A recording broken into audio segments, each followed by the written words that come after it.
বাইরে তাকায় দেখে একটা বাড়ি ঘর নাই, সব বাড়ি ঘর কেমন বিরান। একটা রাস্তাঘাটে মানুষ দেখা যায় না, কোন জায়গায় কোনো মানুষের ছোঁয়া নাই। যেই সমস্ত এলাকার মধ্যে এদের বসবাস ছিল, একজনকেও পাওয়া যায় না।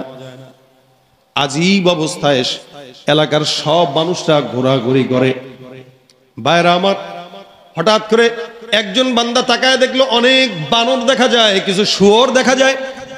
আল্লাহ পাক রব্বুল আলামিন বলেছেন, কুনু কিরাদাতান খাসিইন, যারা শনিবারে ইবাদত বন্ধ করে চালাকি করে আল্লাহর বিধানকে অমান্য করেছে, আমার আল্লাহ পাক তাদেরকে আদেশ দিয়ে তাদের মুরব্বীদেরকে, বয়স্কদেরকে শুয়োরে পরিণত করে দিয়েছে, আর জওয়ানদেরকে সবগুলোরে বানরে পরিণত করে দিয়েছে। নাউযুবিল্লাহ। তাকায় দেখে সব চতুর্দিকে বানর আর শুয়োর। এই জন্য শয়তান আপনাকে ধোঁকা দিবে, ধোঁকা দিয়ে সুন্দর করে বোকা বানায় অবশেষে বলবে আমি আপনাদের চিনি না। এটা হলো শয়তানের আদত। আল্লাহ পাক রব্বুল আলামিন বলেন, ওমাইয়া আমাল সুআন আও ইয়াজলিম নাফসাহু সুম্মা ইস্তাগফিরিল্লাহ ইয়াজিদিল্লাহ গফুরুর রহিমা। যে ব্যক্তি নিজে অন্যায় করে, অন্তরের উপরে জুলুম করে, নফসের উপরে জুলুম করে, আদম পয়গম্বর জান্নাতে আল্লাহ পাক রব্বুল আলামিনের আদেশ অমান্য করার কারণে জমিনের মধ্যে নেমে বারবার দোয়া করেছেন, রব্বানা যালামনা আনফুসানা ওয়া ইল্লাম তাগফির লানা ওয়া তারহামনা লানাকুনান্না মিনাল খাসিরিন। আমি আমার নফসের উপরে জুলুম করলাম, আমার এই নফসের খায়াসাতের কারণে আমি অন্যায় করলাম। এমন অন্যায় হাজার হাজার করেছি আল্লাহ, এরকম নয়, শুধুমাত্র ওই ফল খাওয়া নিষেধ করেছেন কিন্তু ওইটা আমি খেয়েছি। শয়তানের ওয়াসওয়াসায় শয়তান আমাকে দিয়ে ওইটা করায় দিয়েছে। আল্লাহ পাক রব্বুল আলামিন আদম পয়গম্বর যখন বারবার মাফ চাইলেন, আমার আল্লাহ পাক রব্বুল আলামিন আদম পয়গম্বরকে এই দোয়া শিখিয়ে গোটা দুনিয়ার বান্দাদেরকে, আপনাদেরকে, আমাদেরকে এই দোয়াটা শিখায় দিলেন। এই কারণে কোনো ইমানদার বান্দা যখন গুনাহ করবে, অন্যায় করবে, ওই বান্দাটা যেন এই দোয়াটা বলে, রব্বানা যালামনা আনফুসানা ওয়া ইল্লাম তাগফির লানা ওয়া তারহামনা লানাকুনান্না মিনাল খাসিরিন। আল্লাহ পাক রব্বুল আলামিন বলেন, জুলুমের শিকার হয়ে, অন্যায় করে, নফসের উপরে জুলুম করার পর কোনো বান্দা যখন একটা বার পরে আস্তাগফিরুল্লাহ, আল্লাহ বলেন সুম্মা ইস্তাগফিরিল্লাহ ইয়াজিদিল্লাহ গফুরুর রহিমা, ওই বান্দা আল্লাহকে দয়াশীল, ক্ষমাশীল, রহমান, রহিম হিসেবে পাবে। সব গুনাহ আল্লাহ পাক মাফ করবেন, সব। এই জন্য আল্লাহ পাক বলেন, ফাকুলতু আস্তাগফিরু রাব্বাকুম ইন্নাহু কানা গফফারা ইউরসিলিস সামাআ আলাইকুম মিদরারা ওয়া ইউমদিদুকুম বিআমওয়ালিন ওয়া বানিনা ওয়া ইয়াজআল লাকুম জান্নাতিন ওয়া ইয়াজআল লাকুম আনহারা। আল্লাহ পাক রব্বুল আলামিন বলেন, কোন বান্দা যদি ইস্তিগফার করে, আমি আল্লাহ পাক রব্বুল আলামিন ওই বান্দাকে কি দেই? এক নাম্বার, ফাকুলতু আস্তাগফিরু রাব্বাকুম ইন্নাহু কানা গফফারা। বান্দার জীবনে যত গুনাহ আছে, প্রত্যেকটা গুনাহকে আমি আল্লাহ পাক রব্বুল আলামিন ইস্তিগফারের বদৌলতে ক্ষমা করে দেই। সবচেয়ে বড় সুযোগ আল্লাহ পাক এখানে দেন। আল্লাহ বলেন, কেউ ইস্তিগফার পড়বে, একটা একটা করে বলি শুনেন। এক নম্বর, সুম্মা আল্লাহ পাক বলেন, নিশ্চয়ই কোনো বান্দা যখন ইস্তিগফার করে, আল্লাহ পাক ক্ষমাশীল, বান্দার গুনাহ ক্ষমা করে দেয়। দুই নম্বর, ইউরসিলিস সামাআ আলাইকুম মিদরারা, কোনো বান্দার এলাকায় যদি আসমান থেকে বৃষ্টি না হয়, ওই এলাকার বান্দারা যদি ইস্তিগফার পড়ে, আল্লাহ পাক আসমান থেকে বৃষ্টির ফয়সালা করে। একসময় আমরা ছোটবেলায় দেখতাম, এলাকায় যদি বৃষ্টি না হতো, তাহলে সব মানুষরা মিলে কোনো আল্লাহওয়ালাকে ধরে বৃষ্টির জন্য নামাজ আদায় করাইতো, আর নামাজের পরে ইস্তিগফার করতো। নামাজ পড়তে দেরি, বাড়ি যাওয়ার আগেই আল্লাহ পাক আসমান থেকে বৃষ্টির ফয়সালা করে দিয়েছেন। এরকম ইতিহাস আছে না, আমরা নিজেরাও তো পেয়েছি। তো দেখেন, আল্লাহ বলতেছেন, ইউরসিলিস সামাআ আলাইকুম মিদরারা, কেউ যদি ইস্তিগফার করে, আল্লাহ পাক আসমান থেকে উপকারী বৃষ্টি দিবেন, যেই বৃষ্টিতে বন্যা হবে না। যদি বৃষ্টিতে বন্যা হয়, বুঝবেন এটা আপনার আমার হাতের কামাই, এটা উপকারী না। এই কারণে বৃষ্টি আসার পরে দোয়াও রাসূল শিখাই দিয়েছেন, আল্লাহুম্মা সাইয়্যিবান নাফিআ, আল্লাহ আপনি উপকারী বৃষ্টি দান করেন। আমাদের বৃষ্টি আসলে এখন হয়তো নদীতে ঘর ভাসায় নিয়ে যায়, নয়তো ঝড় তুফানে সব এলোমেলো করে দেয়, নয়তো বন্যা হওয়ায় দেয়, নয়তো ক্ষেত খামার ডুবায় দেয়, মানে যেগুলো আমাদের ক্ষতি, এ সমস্ত বৃষ্টি হয়। এটা আমাদের অন্যায়ের কারণে। এই জন্য আল্লাহ বলেন, কেউ ইস্তিগফার করবে, উপকারী বৃষ্টি আমি আসমান থেকে দিব। ইউরসিলিস সামা আলাইকুম মিদরারা ওয়া ইউমদিদুকুম বিআমওয়াল।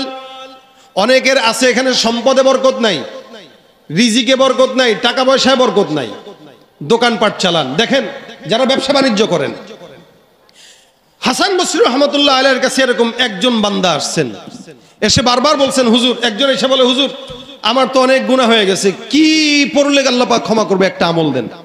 হাসান বসরি বলেন ইস্তিগফার করো। একজন আসলে এসে বলতেছেন হুজুর বৃষ্টি নাই আমাদের এলাকায়, কি পড়লে আল্লাহ বৃষ্টি দিবেন? হাসান বসরি বলেন যাও ইস্তিগফার করো। আরেকজন এসে বলতেছেন হুজুর আমার সম্পদ নাই, এমন একটা আমল দেন যে আমলে আল্লাহ পাক সম্পদ দিবে। হাসান বসরি বলে যাও ইস্তিগফার করো। আরেকজন এসে বলে হুজুর এমন একটা আমল দেন যে আমলের কারণে সন্তান দিবে। হাসান বসরি বলে যাও ইস্তিগফার করো। আমাদের সমাজে আল্লাহওয়ালা কিছু কিছু বান্দারা আছে যাদের সন্তান না হইলে সোজা খাজা বাবার দরবারে যায় সন্তান চাওয়া শুরু করে, মাজারে যায়, মাজারে শাহজালালের মাজার, গোলাপ শাহর মাজার, ল্যাংটা বাবার মাজার আছে না নাই? অথচ আল্লাহ পাক বলেন আয়ুমদিদুকুম বিআমওয়াল ওয়া বানিন, কারো সম্পদ নাই, সন্তান নাই, ইস্তিগফার পড়ো, আমি আল্লাহ পাক আসমান থেকে সমস্ত সন্তান আর সম্পদের বন্দোবস্ত করে দেব। সুবহানাল্লাহ। ওয়াজআল লাকুম জান্নাত ওয়াজআল লাকুম আনহারা, এবং তোমাদের জন্য ক্ষেত খামারের ফসল আদি দিয়ে উর্বর করে দেব এবং তোমাদের জন্য নহর প্রবাহিত করে দেব। অর্থাৎ এমন কিছু নাই যেটা আমি আল্লাহ পাক রব্বুল আলামিন ইস্তিগফারের বদৌলতে দিব না। সুবহানাল্লাহ। মিটাও সকল চাওয়া দুদিন আগে পরে, তোমার কাছেই সকল পাওয়া সবই তোমার তরে। তোমার পথে চললে সবাই, তোমার পথে চললে সবাই আসবে যে সুদিন। তোমার দয়ায় পূর্ণ আমার সারা নিশিদিন। আল্লাহ তুমি দয়ার সাগর রহমানুর রহিম, তোমার দয়ায় পূর্ণ আমার সারা নিশিদিন। তুমি পারো করতে মোচন অভাব দুঃখী লোকের, তুমি পরম মুক্তি দাতা মালিকে জগতের। তোমার কাছে চাই যে পানা আমরা প্রতিদিন।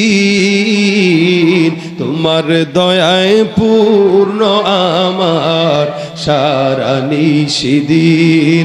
আল্লাহ তুমি দয়ার সাগর রহমানুর রহিম, তোমার দয়ায় পূর্ণ আমার সারা নিশিদিন।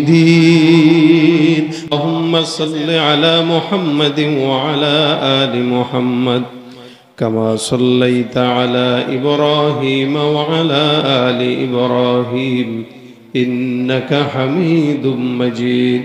আল্লাহুম্মা বারিক আলা মুহাম্মাদিন ওয়া আলা আলি মুহাম্মাদ কামা বারাকতা আলা ইব্রাহিম ওয়া আলা আলি ইব্রাহিম ইন্নাকা হামিদুম মাজিদ।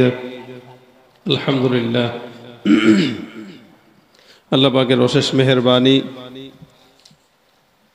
আজকের দেওকামতা পূর্বপাড়া বাইতুসালাম জামে মসজিদ যুব সমাজ ও প্রবাসীদের উদ্যোগে আয়োজিত অষ্টম বার্ষিক ইসলামী সম্মেলনের আমরা বহুত গুরুত্বপূর্ণ আলোচনা শুনছিলাম। আল্লাহ পাক রব্বুল আলামিন আমাদেরকে যে সমস্ত আলোচনা ওলামা একরামদের জবান থেকে শুনেছি, আল্লাহ পাক এগুলোর উপর আমল করার তৌফিক দান করুক, আমিন। আমি মুখতাসার সময় দু চারটা কথা বলবো, এরপরে আজকের মাহফিলের প্রধান মেহমান উনিও চলে আসবেন। রাত অনেক, সেই ক্ষেত্রে মুখতাসার কথা আপনাদের সামনে একটি আয়াতে কারিমা তেলাওয়াত করেছি, এটার উপরেই ভূমিকা ছাড়াই আমি কথার দিকে চলে যাই। বর্তমান যে সময় চলছে, অনেকটাই দিন যত সামনে আগাচ্ছে আমাদের অবস্থা, ইমানের হালত, আমলের হালত অনেক বেশি নিচে নেমে যাচ্ছে। আপনাদের এই এলাকার হালত কি এটা আপনারা জানেন, আমি যে এলাকায় থাকি আমার এলাকার হালত কি ওইটা আমি জানি। অর্থাৎ গোটা বাংলাদেশের হালতই এক। দিন যত যাচ্ছে মানুষ, নামধারী মানুষগুলো শুয়োর আর কুকুরে পরিণত হচ্ছে, মানুষের খাতার থেকে নাম উঠে যাচ্ছে। এক সময় ছোটরা বড়দেরকে দেখলে সালাম দিত, এখন সালাম তো দেওয়া দূরের কথা, সিগারেটের ধোঁয়া ছাড়ে। কিছু বলবেন, কিছু বলতে যাবেন, আপনার নাতির বয়সী, হাঁটুর বয়সী ছেলেগুলো আপনার উপরেই অত্যাচার করার দুঃসাহস দেখাবে। এটা হচ্ছে কিনা? এক সময় মুরব্বীদেরকে এমন সম্মান দিত, সাইকেল চালিয়ে যাচ্ছে, কোন মুরব্বী দেখছে তো সাইকেল থেকে নেমে দাঁড়ায় যেত।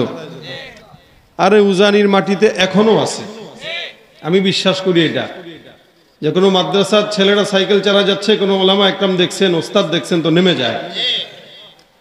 বাকি মাদ্রাসার ছেলেদের ভিতরে আছে, এর বাহিরে এদের ভিতরে নাই, এর বাহিরে কারো ভিতরে এটা নাই।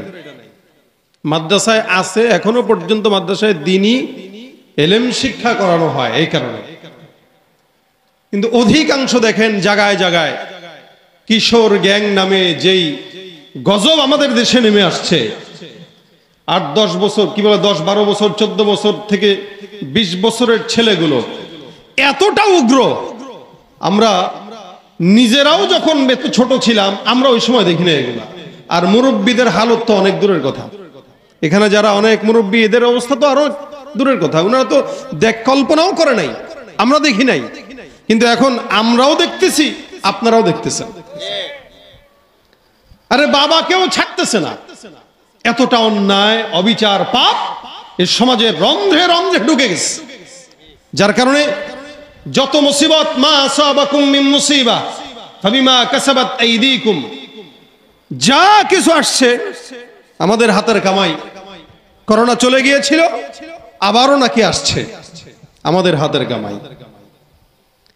এই গত ফ্যাসিস্ট সরকারের বিদায় থেকে নিয়ে আজ পর্যন্ত, এখনো পর্যন্ত, এর আগ থেকে অবস্থা তো নাই বললাম।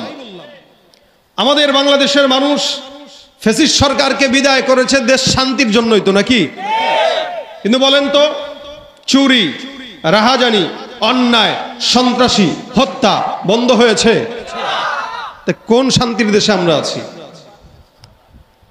এমন কি এখন তো আমার মনে হয় হত্যাটাকে মানুষ পানি ভাত মনে করা শুরু করে দিয়েছে। পানি ভাত, এটা কিছু মনেই করে না।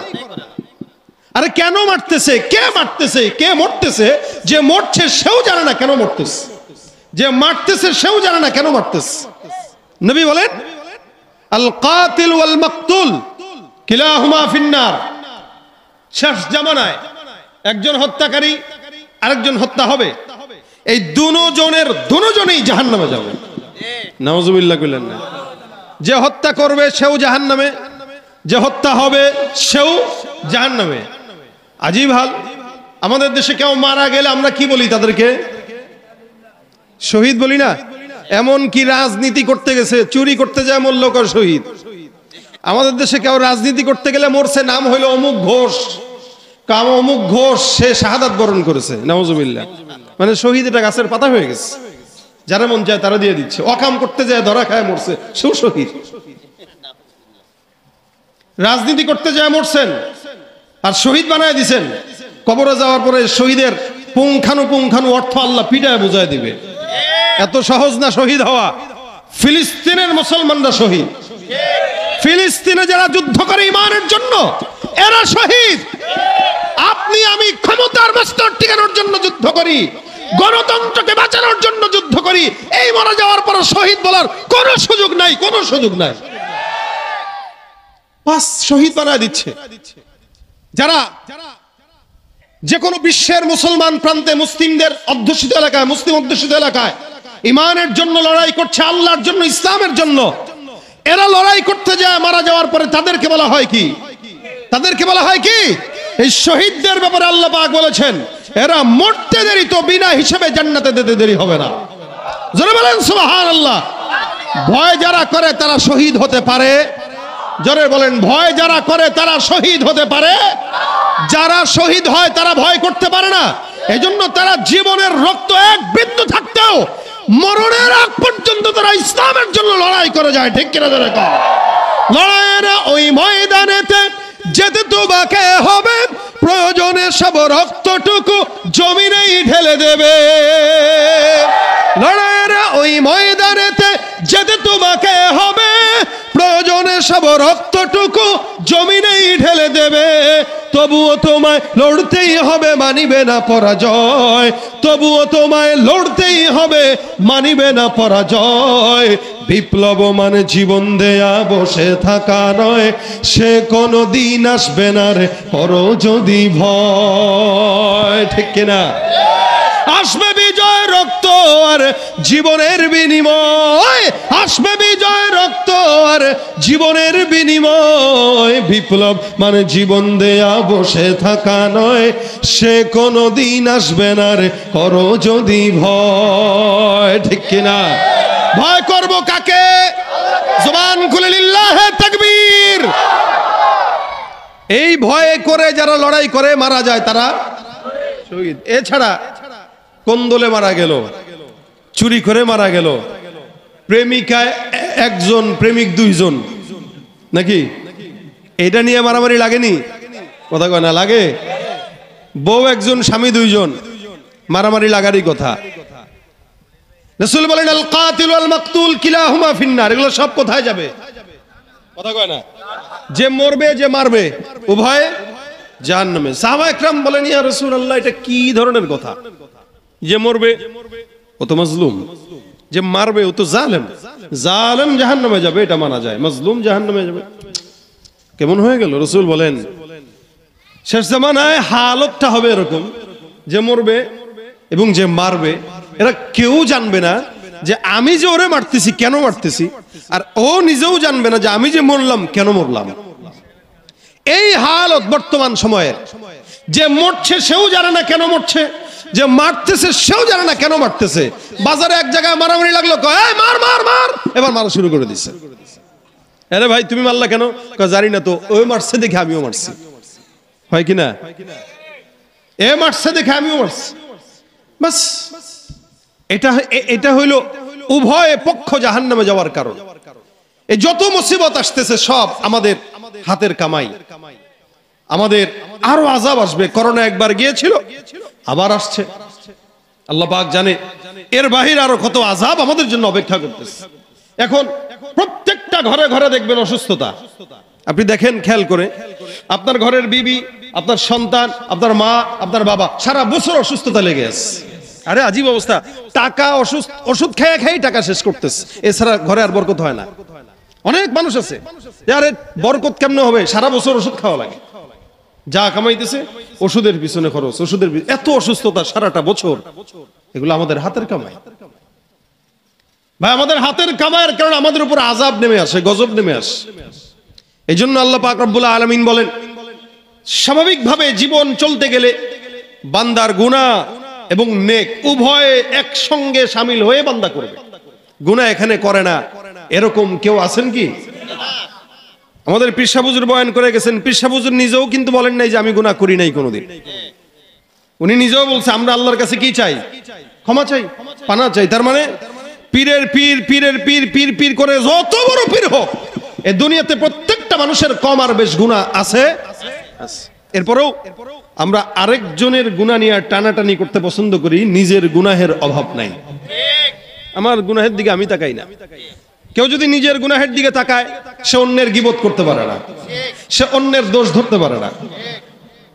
এই জন্য আল্লাহ পাক বলেন এই জমিনের ভিতরে ওই সমস্ত বান্দা ওমাই ইয়ামাল সুআন আও ইয়াজলিম নাফসা, যে অন্যায় কাজ করে, নিজের উপরে জুলুম করে, সুম্মা ইস্তাগফিরিল্লাহ, এরপরে আল্লাহর কাছে ইস্তেগফার করে। কি করে? ক্ষমা চায়, পানাহ চায়, ইস্তেগফার করে। ইয়াজিদিল্লাহ গফুরুর রহিমা। যে গুনাহ করে, নিজের উপরে জুলুম করে, অন্যায় করে, এরপরে তাওবা করে, ইস্তেগফার করে। আবারও বুঝেন, যে গুনাহ করে, অন্যায় করে, নিজের উপরে জুলুম করে, এরপরে কি করে? ইস্তেগফার করে।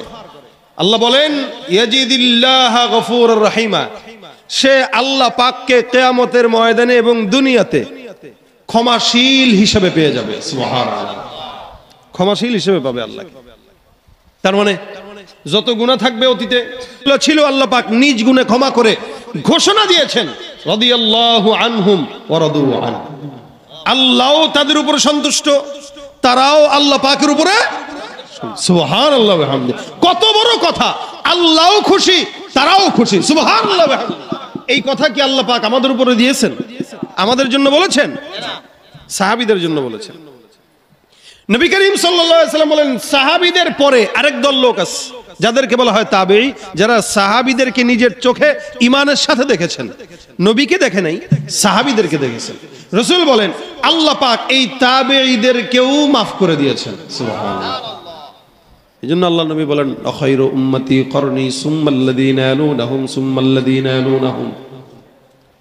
তিন জামানার মানুষ এরা উত্তম, কিন্তু এরপর থেকে নিয়ে যত মানুষ আজ পর্যন্ত আসছে প্রত্যেকটা মানুষের কম আর বেশ জামানার ফিতনা অনুসারে গুনাহ আছে না নাই? বর্তমান সময় যত বাড়বে তত গুনাহগার বাড়বে। এইজন্য আল্লাহ বলেন ওয়াস-সাবিকুনা আস-সাবিকুন উলাইকাল মুকাররাবুন, ওয়াস-সাবিকুনা আস-সাবিকুনা উলাইকাল মুকাররাবুন ফি জান্নাতিন নাঈম সুল্লাতুম মিনাল আউয়ালিনা ওয়া কলিলুম মিনাল আখিরিন। আল্লাহ পাক রব্বুল আলামিন বলেন জামানা যত অতীতের দিকে যায়, মানুষ যতই আল্লাহর নিকটবর্তী হয়, নবীর নিকটবর্তী হয়, জামানা যত সামনের দিকে আগাবে মানুষ তত জাহান্নামের দিকে আগায়। জামানা যত নবীর নিকটে মানুষ তত আল্লাহর নিকটে আর জান্নাতের নিকটে, আর জামানা যত নবীর থেকে দূরে মানুষ তত আল্লাহর নবীর থেকে তত দূরে। রাসূল সাল্লাল্লাহু আলাইহি ওয়াসাল্লাম বিদায় হয়ে গেছেন ১৫০০ বছর। যে ব্যক্তিটা আজ থেকে ১০০ বছর আগে অথবা ১০০০ বছর আগে জন্মগ্রহণ করেছে, আপনার আমার চাইতে ওই ব্যক্তিটা অনেক অনেক বেশি আমার পয়গম্বরের নিকটে, আল্লাহর নিকটে, জান্নাতের নিকটে। আর আমরা যত পিছনে তত জান্নাত থেকে দূরে, জাহান্নামের নিকটে। ভাইরা আমার, এক সময় ৫০ বছর আগের হাল হতো যদি বলি, যেই মানুষ যত অতীতে সেই মানুষ তত আল্লাহ পাকের নিকটবর্তী। এটা বোঝানোর জন্য বলতেছি, এখানে যে সকল মুরব্বীরা এখানে বসা আছেন, এই মুরব্বীদেরকেও যদি জিজ্ঞাসা করেন, এনারা নিজেরা কোনোদিন মোবাইলের ফিতনা পায় নাই। এখন বুড়া বয়সে মোবাইল দেখতেছে, কিন্তু আমাদের ঘরের সন্তানটা পেটের থেকে পড়ার সাথে সাথে মোবাইলের ফিতনায় ঢুকে যায়। যত সামনে আগাবে তত আরো বেশি ফিতনা। আমাদের বাচ্চারাই এখন এআই এর ফিতনায় জড়িত হয়ে যাচ্ছে। এআই শুনছেন তো আপনারা? এআই নামটা শুনছেন? Artificial intelligence. এই যে একটা ফিতনা আসছে, মানে একটা মানুষের ছবি দিয়েই ভিডিও বানায় ফেলতেছে। শুধু ছবি পাইলে এনাফ, আর কিছু দরকার নাই। একজনের ছবি একটা আছে, যে কোনো জায়গায় বসায় দিয়ে আপনি মানুষকে ধাঁধায় ফেলা দিতে পারবেন। এই ফিতনা এখন চলে আসছে, যে জায়গায় মানুষের জান মাল তো দূরের কথা, চেহারারও নিরাপত্তা নাই। একটা ছবি যে তুলবেন, ছবির নিরাপত্তা নাই। কোন জামানায় আসছে? এখন শুনতেছি এআই দিয়ে যুদ্ধ নাকি পরিচালনা হওয়ার সম্ভাবনা আছে। চতুর্দিকে তো যুদ্ধ যুদ্ধ ভাব। এই যে হুটহাট করে আর কবে হবে? ভাইরা আমার, ফিতনা জামানার সামনে যত আসবে তত বাড়বে। আজ থেকে ১০০ বছর আগে, ৫০ বছর আগে আপনারাই একটু খেয়াল করেন, আপনাদের বাবা দাদারা যখন সুযোগ পাইতো কোরআন তেলাওয়াত করতো সকালবেলা সন্ধ্যাবেলা। আমাদের মা খালাদেরকে আমরা দেখতাম রাস্তায় বের হইছে, কোন পরপুরুষ নজরে পড়ছে তো সাথে সাথে ঘুমটা এ পর্যন্ত দিয়া গাছের আড়ালে লুকায় গেছে। এটা আপনাদের এই এলাকায় ছিল না? প্রত্যেকটা জায়গায় ছিল। গাছের আড়ালে লুকাইতো, অথবা মসজিদের পিছনে লুকাইতো, কলা গাছের পিছনে লুকাইতো, পরপুরুষ দেখার সাথে সাথে। আর বর্তমান সময়ের হালত দেখেন, পরপুরুষ দেখলে গাছের আড়ালে লুকাবে তো দূরের কথা, ওড়না বুকে থাকলে সেটারেও সরায় দিয়া একবার দেখা যায়। বরঞ্চ বর্তমান সময়ে উলঙ্গপনাটাকে সাহসিকতার পরিচয় মনে করা, সাহসিকতার পরিচয় মনে করা, যে যে যত বেশি উলঙ্গ ও তত বেশি সাহস, দুঃসাহসী। এ কারণে দেখেন না কিছুদিন পর পর নারীবাদীরা ঢাকার ওই শাহবাগে মোড়ে দাঁড়ায় অথবা বিভিন্ন জায়গায় জায়গায় দাঁড়ায় বিশাল বড় ওই নেম ফলক নিয়ে নিয়ে আমরা আমাদের স্বাধীনতা চাই বা স্লোগান দেওয়া শুরু করে, আমার দেহ আমার, সিদ্ধান্ত আমার, দাবি করে চেয়েছিলাম হেচ্ছা হয়ে গেলাম। তো তোমরা তো ওইটাই আছো, হওয়ার দরকার কি আছে? ওইটা আসো বলেই তো হিস্সা চাও। কোন নেককার বিবি তো ঘর থেকে বেরোয় আরেকজনের কাছে হিস্সা চাইতে আসে না। হিস্সা বুঝেন তো? এটা তো চাইতে আসে কে? যে নিজের শরীর বিক্রি করে আরেকজনের কাছে, 14 জনের কাছে, মনে হয় দেয় নাই, বাকি ছিল। কথা বুঝেন না আপনারা? বিভিন্ন জায়গায় যখন শরীর বিলায় তখন বাকি ছিল, টাকা দেয় নাই, ওই হিস্সা চাওয়ার জন্য আজ রাজপথে নামে যে দাও হিস্সা দাও। হিস্সা চাইছি, এখন বেশ্যা হয়ে গেছে। ভাই, নারীদেরকে আল্লাহ পাক ইজ্জত সম্মান সবচেয়ে বেশি দিয়েছে, সবচেয়ে বেশি ইসলাম নারীকে অধিকার দিয়েছে। এরপরেও যদি কেউ সমান অধিকারের কথা বলে, অধিকারের স্লোগান দেয়, ওরা শিয়াল মার্কা অধিকার, নারীদের অধিকার দাবি করে। কেমন? শিয়াল যেরকম মুরগির স্বাধীনতা চায়, এই লুচ্চা বদমাশ পুরুষ নারীবাদী গুলো নারীদের স্বাধীনতা চায় যাতে নারীদেরকে ভোগ করতে পারে। বিড়াল যেরকম মাছের স্বাধীনতা চায়, এরা নারীদের স্বাধীনতা চায়। নারী যত স্বাধীন, এদের খোলামেলা ভোগ করতে তত সুবিধা। এক সময় নারীদেরকে রাস্তায় দেখা যেতই না, রিকশায় উঠলেও রিকশার সামনে পর্দা, বোরকা পরলেও দেখতেন বোরকার ভিতরে জোড়া তালি থাকতো 10টা, মানুষ তাকাইতই না। আর এখন বোরকা এমন পরা পরে, সুবহানাল্লাহ, এই বোরকা দিয়েও আবেদনময়ী করে পুরুষদেরকে তার দিকে আকৃষ্ট করতে চায়। কিছু কিছু বোরকা লেড়া এখন বেরোইছে, বাস বোরকা পরে উপদেশ দেয় ফেসবুকে। ফেসবুক আমিও দেখি, আপনারাও দেখেন। এখন এই বর্তমান সময়ে ফেসবুক দেখে না এরকম বুজুর্গ কম। তবে হ্যাঁ, কেউ ফেসবুক দেয়া ভালো কাজ করে, কেউ খারাপ কাজ করে। তো হিজাবি ওয়ালারা হিজাব পরে বোরকা পরে এখন ফেসবুকে নেক্সট সুরাতে শয়তানের ধোঁকা দিতেছে। নেক্সট সুরাতে মাঝে মাঝে শয়তান নেক্সট সুরাতে ধোঁকা দেয়। যেমন এই কথার সাথে সাথে আমার মনে পড়লো, ইয়াউমুস সাবতের ব্যাপারে আল্লাহ পাক রব্বুল আলামিন বলেছিলেন, পূর্ববর্তী বনি ইসরায়েলের জাত, ওদের ইবাদতের সময় ছিল শুক্রবার। তো শুক্রবার যখন ইবাদত করত, তখন এরা বনি ইসরায়েলের জাতি তাদের নবীকে ডাক দিয়ে বলছে, আমাদের জন্য আল্লাহকে বলেন যেন আল্লাহ পাক শনিবারকে আমাদের জন্য সাপ্তাহিক ইবাদতের দিন বানায়। তো তাদের নবী তাদের জন্য ডাকছে, আল্লাহ আপনি শনিবার দিন করেন। তা আল্লাহ পাক শর্ত জুড়ে দিছে, হ্যাঁ শনিবারে ইবাদতের দিন করব, তবে শর্ত হইলো ইবাদত ছাড়া, শনিবারে নেকের কাজ ছাড়া কোনো দুনিয়াবি কাজ করতে পারবে না, কোনো দুনিয়াবি কাজ করবে না। ঠিক আছে, আমরা মেনে নিলাম। তা আল্লাহ পাক শনিবার দিনকে সাপ্তাহিক ইবাদতের দিন বানাইছেন। এখন শনিবারে মাছ যাতা আছে সমুদ্রের, সব কিনারে এসে এসে একদম সুন্দর করে বসে থাকে। এরা কিরে, শনিবার ছাড়া এদিন মাছ পাওয়াই যায় না, শনিবার হইলে সব মাছ কিনারে এসে দাঁড়ায় থাকে। তাহলে তো এই মাছগুলা কেমনে ধরি? শয়তান আসছে নেক্সট সুরাতে ধোঁকা দিতে। একদিন এক লোক, কয়েকজন লোক শনিবার দিন ইবাদত বন্দেগীর মাঝখান দিয়ে সমুদ্রের কিনারে এসে দাঁড়ায় রয়েছে, মাছের দিকে হা করে থাকে। শয়তান সুন্দর করে একটা নেক্সট সুরত দিয়ে আসছে। ওই যে হুজুর বললেন যে ফেরেশতাদেরকে আপনার ওলির চেহারায় পাঠায় দিবে, তো শয়তানরাও আল্লাহ পাক মাঝে মাঝে ওলির চেহারায় পাঠায়। তো বুঝতে পারে তারা যারা আল্লাহওয়ালা, আল্লাহওয়ালা ছাড়া বুঝতে পারবেন না, তো আপনি ওলি মনে করবেন। এখন এই বনি ইসরায়েলের কিছু লোক কিনারে দাঁড়ায় আছে, শয়তান আলখেল্লা লাগায়, জুব্বা পাগড়ি টাগড়ি লাগায় আসছে। আয়সা কয়, হাতের ভিতরে তসবিহ, সুবহানাল্লাহ সুবহানাল্লাহ সুবহানাল্লাহ সুবহানাল্লাহ। আয়সা ওই লোকটা ডাক দিয়ে বলতেছে, ও ভাই তুমি কত বড় শয়তান। কে বলতেছে? শয়তানে বলতেছে, তুমি কত বড় শয়তান। শনিবার দিন আল্লাহ পাক সব দুনিয়াবি কার্যক্রম বন্ধ করে ইবাদত করতে বলছে, তুমি এটা বাদ দিয়া এই মাছের দিকে তাকাই রয়েছো হাক করে। কেন? দুনিয়ার লোক তোমার অন্তর থেকে যায় না, ইস্তেগফার করো। কে বলতেছে? শয়তান। চোরের মুখে ধর্মের কথা শুনলে বুঝবেন ঝামেলা আছে, ঠিক না? আমরা শুনতাম না 70-80 রাকাত তাহাজ্জুদের গল্প, চোরের মুখেই তো আমরা শুনতাম। তো এরকম আরো হয়তো সামনে শুনবো। যদি শুনেন কোন ঘুষখোরের, কোন সুদখোরের, কোন জেনাকারী, কোন দুর্নীতিবাজের জবান থেকে যদি ভালো ভালো কথা শুনেন, বুঝবেন ওর উদ্দেশ্য ভালো না। আর আল্লাহওয়ালাদের মুখ থেকে যদি শুনেন হুজুরের কাছে শুনে গেছেন, তাহলে বুঝবেন না সে দিলের দরদ থেকেই বলতেছে।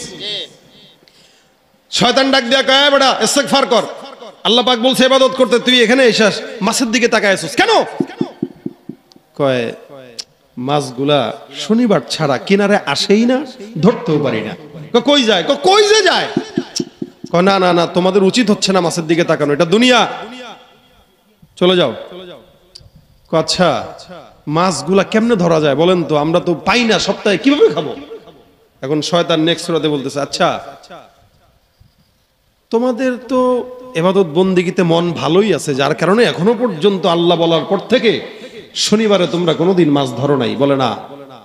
কয় তাহলে তোমাদেরকে একটা বুদ্ধি দিতে পারি। বলেন।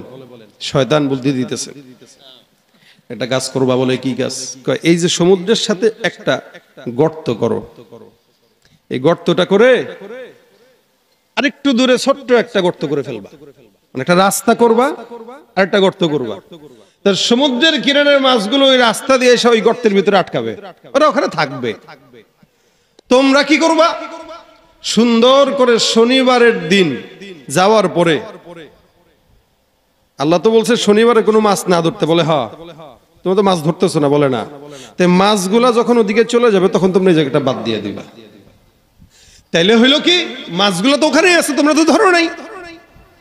তোমরা রবিবারে সকালে ফজরের পরে এসে ওখান থেকে মাছগুলো নিয়ে নিবা। শনিবারের ইবাদত তো থাকলো, আল্লাহর আদেশ মান্য করা হইলো, গুনাহও হইলো না। বুদ্ধিটা কে দিছে? দেখেন, মনে হইতেছে কত সুন্দর বুদ্ধি। ঠিকই তো, এখানে মাছ আটকায় রাখবো, সকালবেলা ধরবো। আমি তো শনিবারে ধরতেছি না, কিন্তু বলেন তো ওই জিনিস তো একই। ওই শনিবারের টারে আটকায় তো ধরছে, এটা তার রবিবারের টারে ধরে নাই। আর মাছ তো রবি সোম মঙ্গল বুধ বৃহস্পতি কোনোদিনই আসে না, শনিবারেই আসে। তার মানে এটারে যেখানে নিয়েই ধরেন শনিবারের টারেই ধরলেন। পরে এরা ধরা শুরু করলো, একদিন, 2 দিন, 3 দিন। নবী বারবার বলতেছে এখান থেকে তোমরা ফেরত আসো, এটা গুনাহ। নেককাররা বারবার বলতেছে এখান থেকে ফেরত আসো, গুনাহ। না, কিসের গুনাহ? আমরা কি শনিবারে ধরি নাকি? আমরা তো রোববারে ধরি। অবশেষে এলাকার সমস্ত নেককাররা মিলে সিদ্ধান্ত নিল যে এই মাছ যারা ধরে এদের সাথে আমরা সামাজিকভাবে এদেরকে বয়কট করলাম। এদের সাথে কোনো কথা নাই, এদের সাথে কোনো ব্যবসা বাণিজ্য নাই, এদের সাথে কোনো উঠা বসা নাই, এদের সাথে আত্মীয়তার সম্পর্ক থাকবে না, সকল প্রকার ভাবে এদেরকে বয়কট করে দিলাম। এখন থেকে ওদের সাথে আমাদের কোনো সম্পর্ক থাকবে না। যেই সম্পর্ক বন্ধ করা শুরু করলো, এরা এখন মানসিকভাবে কিছুটা দুর্বল হয়ে গেল। আমাদের এই সমাজেও এখান থেকে একটা আমরা এই বুদ্ধিটা নিতে পারি, যারা সমাজে চাঁদাবাজি করে, এখনো পর্যন্ত যারা রোডে ঘাটে গাড়ির থেকে চাঁদাবাজি করে, সিএনজি থেকে চাঁদাবাজি করে, দোকান থেকে চাঁদাবাজি করে, বাজারের হাট থেকে চাঁদাবাজি করে, কোরবানির হাট থেকে চাঁদাবাজি করেছে, আমরা এই সকল চাঁদাবাজদেরকে সামাজিকভাবে বয়কট না করা পর্যন্ত, এদের উত্তম মাধ্যম না দেওয়া পর্যন্ত এদের হুঁশ হবে না। ঠিক কিনা বলেন? এজন্য সমাজে যত প্রকার ঘুষখোর, সুদখোর, চাঁদাবাজ থাকবে, সামাজিকভাবে এদেরকে বয়কট করবেন। এদের সাথে লেনদেন বন্ধ করে দেন, এদের সঙ্গে সম্পর্ক বন্ধ করে দেন, এদের সাথে কথাবার্তা বন্ধ করে দেন। দেখবেন এরা একঘেয়ে হয়ে যায়, অবশেষে ওইটার থেকে ফেরত আসতে বাধ্য হবে ইনশাআল্লাহ। এটা আমাদের কাছে আল্লাহ পাক অনেক মাধ্যম দিয়ে দিয়েছেন।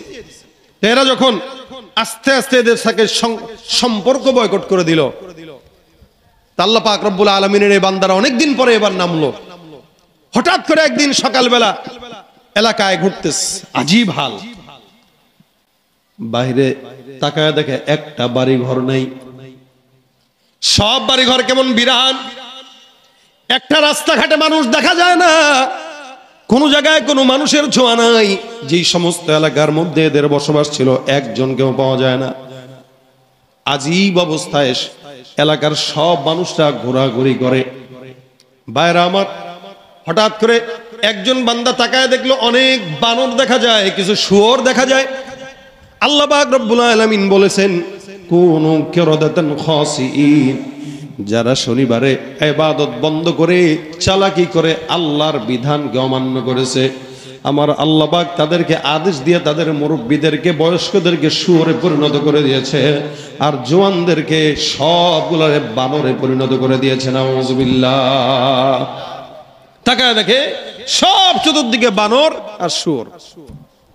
এই জন্য শয়তান আপনাকে ধোঁকা দিবে, ধোঁকা দিয়া সুন্দর করে বোকা বানায় অবশেষে বলবে আমি আপনাদের চিনি না। এটা হলো শয়তানের আদত। আল্লাহ পাক রব্বুল আলামিন বলেন ওয়া ইয়ামাল সুআন আও ইয়াজলিম নাফসাহু সুম্মা ইস্তাগফিরিল্লাহ ইয়াজিদিল্লাহ গফুরুর রহিমা। যে ব্যক্তি নিজে অন্যায় করে, অন্তরের উপরে জুলুম করে, নফসের উপরে জুলুম করে, আদম পয়গম্বর জান্নাতে আল্লাহ পাক রব্বুল আলামিনের আদেশ অমান্য করার কারণে জমিনের মধ্যে নেমে বারবার দোয়া করেছেন, রব্বানা যালামনা আনফুসানা ওয়া ইল্লাম তাগফির লানা ওয়া তারহামনা লানাকুনান্না মিনাল খাসিরিন। আমি আমার নফসের উপরে জুলুম করলাম, আমার এই নফসের খায়াসাতের কারণে আমি অন্যায় করলাম। এমন অন্যায় হাজার হাজার করেছি আল্লাহ, এরকম নয়। শুধুমাত্র ওই ফল খাওয়া নিষেধ করেছেন, কিন্তু ওইটা আমি খেয়েছি। শয়তানের ওয়াসওয়াসায় শয়তান আমাকে দিয়ে ওইটা করায় দিয়েছে। আল্লাহ পাক রব্বুল আলামিন আদম পয়গম্বর যখন বারবার মাফ চাইলেন, আমার আল্লাহ পাক রব্বুল আলামিন আদম পয়গম্বরকে এই দোয়া শিখিয়ে গোটা দুনিয়ার বান্দাদেরকে, আপনাদেরকে, আমাদেরকে এই দোয়াটা শিখায় দিলেন। এই কারণে কোনো ইমানদার বান্দা যখন গুনাহ করবে, অন্যায় করবে, ওই বান্দাটা যেন এই দোয়াটা বলে, রব্বানা যালামনা আনফুসানা ওয়া ইল্লাম তাগফির লানা ওয়া তারহামনা লানাকুনান্না মিনাল খাসিরিন। আল্লাহ পাক রব্বুল আলামিন বলেন, জুলুমের শিকার হয়ে, অন্যায় করে, নফসের উপরে জুলুম করার পর কোন বান্দা যখন একটা বার পরে আস্তাগফিরুল্লাহ, আল্লাহ বলেন সুম্মা ইস্তাগফিরিল্লাহ ইয়াজিদিল্লাহ গফুরুর রহিমা, ওই বান্দা আল্লাহকে দয়াশীল, ক্ষমাশীল, রহমান রহিম হিসেবে পাবে। সব গুনাহ আল্লাহ পাক মাফ করবেন, সব। এই জন্য আল্লাহ পাক বলেন ফাকুলতু আস্তাগফিরু রাব্বাকুম ইন্নাহু কানা গফফারা ইউরসিলিস সামাআ আলাইকুম মিদরারা ওয়া ইউমদিদুকুম বিআমওয়ালিন ওয়া বানিনা ওয়া ইয়াজআল লাকুম জান্নাতিন ওয়া ইয়াজআল লাকুম আনহারা। আল্লাহ পাক রব্বুল আলামিন বলেন, কোন বান্দা যদি ইস্তিগফার করে, আমি আল্লাহ পাক রব্বুল আলামিন ওই বান্দাকে কি দেই? এক নাম্বার, ফাকুলতু আস্তাগফিরু রাব্বাকুম ইন্নাহু কানা গফফারা। বান্দার জীবনে যত গুনাহ আছে, প্রত্যেকটা গুনাহকে আমি আল্লাহ পাক রব্বুল আলামিন ইস্তিগফারের বদৌলতে ক্ষমা করে দেই। সবচেয়ে বড় সুযোগ আল্লাহ পাক এখানে দেন। আল্লাহ বলেন, কেউ ইস্তিগফার পড়বে, একটা একটা করে বলি শুনেন। এক নাম্বার, সুম্মা আল্লাহ পাক বলেন, নিশ্চয়ই কোনো বান্দা যখন ইস্তিগফার করে, আল্লাহ পাক ক্ষমাশীল, বান্দার গুনাহ ক্ষমা করে দেয়। দুই নাম্বার, ইউরসিলিস সামাআ আলাইকুম মিদরারা, কোনো বান্দার এলাকায় যদি আসমান থেকে বৃষ্টি না হয়, ওই এলাকার বান্দারা যদি ইস্তিগফার পড়ে, আল্লাহ পাক আসমান থেকে বৃষ্টির ফয়সালা করে। একসময় আমরা ছোটবেলায় দেখতাম, এলাকায় যদি বৃষ্টি না হতো, তাহলে সব মানুষটা মিলে কোনো আল্লাহওয়ালাকে ধরে বৃষ্টির জন্য নামাজ আদায় করাইতো, আর নামাজের পরে ইস্তিগফার করতো। নামাজ পড়তে দেরি, বাড়ি যাওয়ার আগেই আল্লাহ পাক আসমান থেকে বৃষ্টির ফয়সালা করে দিয়েছেন। এরকম ইতিহাস আছে না? আমরা নিজেরাও তো পেয়েছি। তো দেখেন, আল্লাহ বলতেছেন ইউরসিলিস সামাআ আলাইকুম মিদরারা, কেউ যদি ইস্তিগফার করে, আল্লাহ পাক আসমান থেকে উপকারী বৃষ্টি দিবেন, যেই বৃষ্টিতে বন্যা হবে না। যদি বৃষ্টিতে বন্যা হয়, বুঝবেন এটা আপনার আমার হাতের কামাই, এটা উপকারী না। এই কারণে বৃষ্টি আসার পরে দোয়াও রাসূল শিখাই দিয়েছেন, আল্লাহুম্মা সাইয়্যিবান নাফিআ, আল্লাহ আপনি উপকারী বৃষ্টি দান করেন। আমাদের বৃষ্টি আসলে এখন হয়তো নদীতে ঘর ভাসায় নিয়ে যায়, নয়তো ঝড় তুফানে সব এলোমেলো করে দেয়, নয়তো বন্যা হওয়ায় দেয়, নয়তো ক্ষেত খামার ডুবায় দেয়, মানে যেগুলো আমাদের ক্ষতি, এ সমস্ত বৃষ্টি হয়। এটা আমাদের অন্যায়ের কারণে। এই জন্য আল্লাহ বলেন, কেউ ইস্তিগফার করবে, উপকারী বৃষ্টি আমি আসমান থেকে দিব। ইউরসিলিস সামাআ আলাইকুম মিদরারা ওয়া ইউমদিদুকুম বিআমওয়াল। অনেকের আছে এখানে সম্পদে বরকত নাই, রিজিকে বরকত নাই, টাকা পয়সায় বরকত নাই, দোকানপাট চালান। দেখেন যারা ব্যবসা বাণিজ্য করেন, হাসান বসরি রহমতুল্লাহ আলাইহির কাছে এরকম একজন বান্দা আসছেন, এসে বারবার বলছেন, হুজুর, একজন এসে বলে, হুজুর আমার তো অনেক গুনাহ হয়ে গেছে, কি পড়লে আল্লাহ পাক ক্ষমা করবে, একটা আমল দেন। হাসান বসরি বলেন, ইস্তিগফার করো। একজন আসলেন, এসে বলতেছেন, হুজুর বৃষ্টি নাই আমাদের এলাকায়, কি পড়লে আল্লাহ বৃষ্টি দিবেন? হাসান বসরি বলেন, যাও ইস্তিগফার করো। আরেকজন এসে বলতেছেন, হুজুর আমার সম্পদ নাই, এমন একটা আমল দেন যে আমলে আল্লাহ পাক সম্পদ দিবে। হাসান বসরি বলে, যাও ইস্তিগফার করো। আরেকজন এসে বলে হুজুর এমন একটা আমল দেন যে আমলের কারণে সন্তান দিবে। হাসান বসরি বলে যাও ইস্তেগফার করো। আমাদের সমাজে আল্লাহওয়ালা কিছু কিছু বান্দারা আছে যাদের সন্তান না হইলে সোজা খাজা বাবার দরবারে যায় সন্তান চাওয়া শুরু করে, মাজারে যায়, মাজারে শাহজালালের মাজার, গোলাপ শাহর মাজার, ল্যাংটা বাবার মাজার আছে না নাই? অথচ আল্লাহ পাক বলেন আয়ুমদিদুকুম বিআমওয়াল ওয়া বানিন, কারো সম্পদ নাই, সন্তান নাই, ইস্তেগফার পড়ো, আমি আল্লাহ পাক আসমান থেকে সমস্ত সন্তান আর সম্পদের বন্দোবস্ত করে দেব। সুবহানাল্লাহ। ওয়া জাআল লাকুম জান্নাত ওয়া জাআল লাকুম আনহারা, এবং তোমাদের জন্য ক্ষেত খামারের ফসল আদি দিয়ে উর্বর করে দেব এবং তোমাদের জন্য নহর প্রবাহিত করে দেব। অর্থাৎ এমন কিছু নাই যেটা আমি আল্লাহ পাক রব্বুল আলামিন ইস্তেগফারের বদৌলতে দিব না। সুবহানাল্লাহ। আলহামদুলিল্লাহ, আমাদের আজকের মাহফিলের সম্মানিত প্রধান অতিথি মুফতি আব্দুল মান্নান ওসমানী সাহেব হুজুর চলে আসছেন। হুজুর জাস্ট আমি এই কথাটা বলেই হুজুরকে দিয়ে দিচ্ছি মাইক। হুজুর দিল খোলাসা আলোচনা করবেন। আজকের সময় সংক্ষেপের কারণে এলোমেলো কিছু কথা আপনাদেরকে শেষে গোছায় বুঝাই দিচ্ছি এতটুকুই, যে কেউ যদি খালি ইস্তেগফার পড়ে, আল্লাহ বলেছেন অতীতের সমস্ত গুনাহ এগুলোর থেকে যদি কেউ যদি খালি একবার ইস্তেগফার করে, দিল থেকে দরদ দিয়া লজ্জা নিয়া ভবিষ্যতে আর করবে না, এর উপরে আজমিল জজম কইরা আল্লাহ বলেন ইয়াজিদিল্লাহ গফুরুর রহিমা, ওই ব্যক্তি আল্লাহকে দয়ালু হিসেবে পাবে। অর্থাৎ যা বলবে আল্লাহ তাই শুনবে। আর রাসূল এই ইস্তেগফারের আমল প্রত্যেকদিন 70 থেকে 100 বার পর্যন্ত করতেন। আমরাও আমাদের এই গুনাহ, আমাদের অন্যায়ের পরে প্রতিদিন যদি কমাস কম অন্তত 5 ওয়াক্ত নামাজের পর 10 বার করেও পড়ি, তাও 50 বার আমরা যদি তাও পড়তে পারি, ইনশাল্লাহ আশা করা যায় আমাদের গোপন সমস্ত ইচ্ছা আল্লাহ পূরণ করবে। কি বলেন, ঠিক না? এই জন্য আমি নিয়ত করবো, পড়বো ইনশাল্লাহ। আপনারা করবেন তো ইনশাল্লাহ? আল্লাহ পাক করার তৌফিক দান করুক, বলেন আমিন। যদি করতে পারি ইনশাল্লাহ আল্লাহ পাক আমাদের সাথী হবেন, সঙ্গে থাকবেন, আমাদেরকে মাফ করবেন। আল্লাহ পাক আজকের এই যত যুবকরা আছে প্রত্যেকটা যুবককে মাফ করুক, যারা আয়োজন করেছে আল্লাহ পাক তাদের আয়োজনকে কবুল করুক। সকলে বলেন আমিন। আল্লাহ পাক রব্বুল বসেন। আল্লাহ পাক রব্বুল আলামিন আমাদের এই মজমাকে নাজাতের জরিয়া বানায় দেখ, জোরে বলেন আমিন।